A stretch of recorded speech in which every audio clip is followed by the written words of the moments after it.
Hello, I'm Emily. I'm here to talk about GS1 standards and how they can help you prepare for the FDA Food Safety Modernization Act, Section 204D, commonly referred to as FSMA 204 or the Final Rule. This rule became effective in January of 2023, and organizations have until January of 2026 to comply. This video will cover key components of the final rule and highlight the specific GS1 standards you can use as you prepare for compliance. Before we get into the content, please note that GS1 U.S. employees are not representatives or agents of the U.S. FDA, and the content of this presentation has not been reviewed, approved, or authorized by the U.S. FDA. As you watch this video, please remember to make your own business decisions and that all GS1 standards are voluntary and not mandatory. If you are new to GS1 standards or standards-based traceability, you may want to visit our food safety webpage to learn more. Now let's see what Felicity and Martin, two of our food industry members, have to say. Martin, what a surprise running into you here. How are you doing? Hi, Felicity. I'm so glad I ran into you. I'm a little overwhelmed. As a food distributor, I am trying to understand what my company needs to do to prepare for the FSMA 204 rule, published by the FDA. We already use some of the GS1 standards and services. Do you think they can help us prepare to meet this regulation? As a supplier for both retail, grocery, and food service channels, I completely understand how overwhelming this can be. If you have time, let's go grab a coffee and we can chat. That would be great. Thanks. GS1 standards lay the foundation for a more visible supply chain, and in situations like traceability and recalls, timing is critical. Let me show you on my tablet.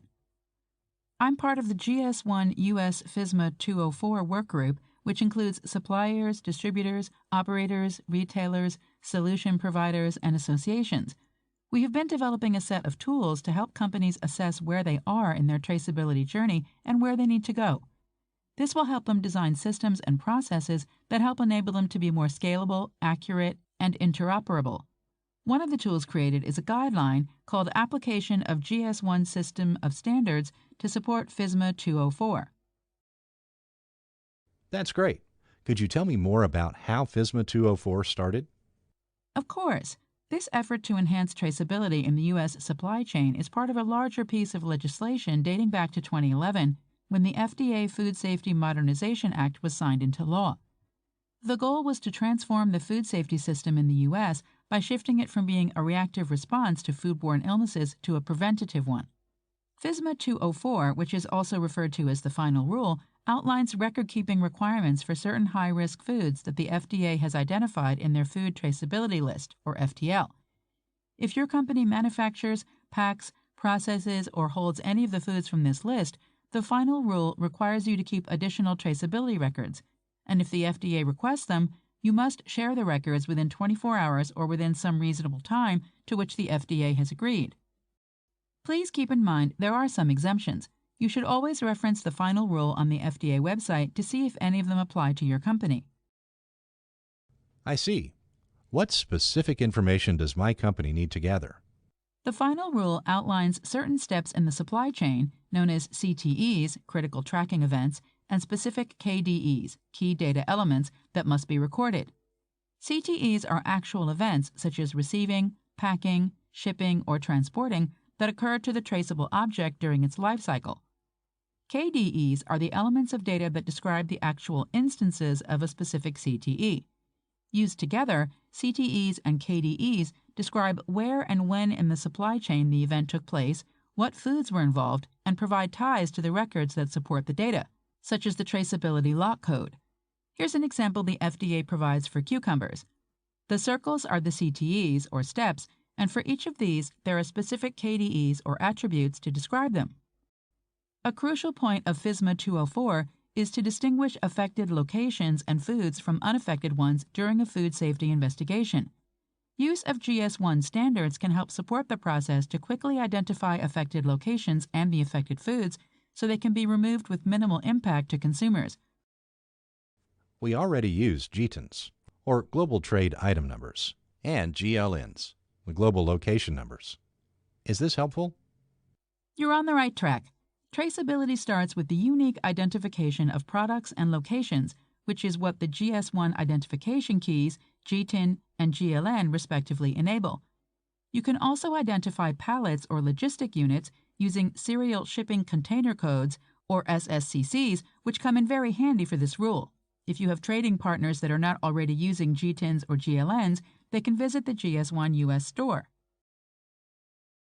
That's good to know. My company uses GS1 128 barcodes. Can I leverage them to help meet the final rule requirements? That's great to hear. The FDA requires companies to assign a traceability lot code to foods on the FTL, Food Traceability List, when they initially pack, perform first land-based receiving, or transform a food. They also must share this traceability lot code with downstream supply chain partners. GS1 standards can help companies capture the required information by encoding the GTIN and batch or lot in a data carrier, such as a GS1 128 barcode. Some companies even add a date to achieve better supply chain visibility. How about other data carriers, like RFID and 2D barcodes? I know that they also enable more accurate and efficient data capture. Companies can also use these to capture this information, but they need to ensure that their trading partners also have the capabilities to capture this data. The final rule does not require the use of any data carriers. However, they can be used to help enable greater accuracy and efficiency. Okay, I see. Once I have the information I need identified and captured, is there an efficient way for me to share it with my supply chain partners? Companies can meet CTE and KDE requirements by using existing GS1 standards. They can reliably share master data through the GDSN, Global Data Synchronization Network. They can also use EDI, Electronic Data Interchange, and EPCIS, Electronic Product Code Information Services, to share the transactional and event data. For example, the shipping CTE can be shared using the ASN 856 Advanced Ship Notice, which has been leveraged in the food industry for many years. I think I see the full picture. As our manufacturers pack products into cases, they can encode the GTIN and batch lot into a data carrier. Cases can be packed and shipped in different configurations or logistics units, such as pallets. SSCCs can then be used to identify the pallets throughout the supply chain. This way, as they travel, pallets and cases can be scanned.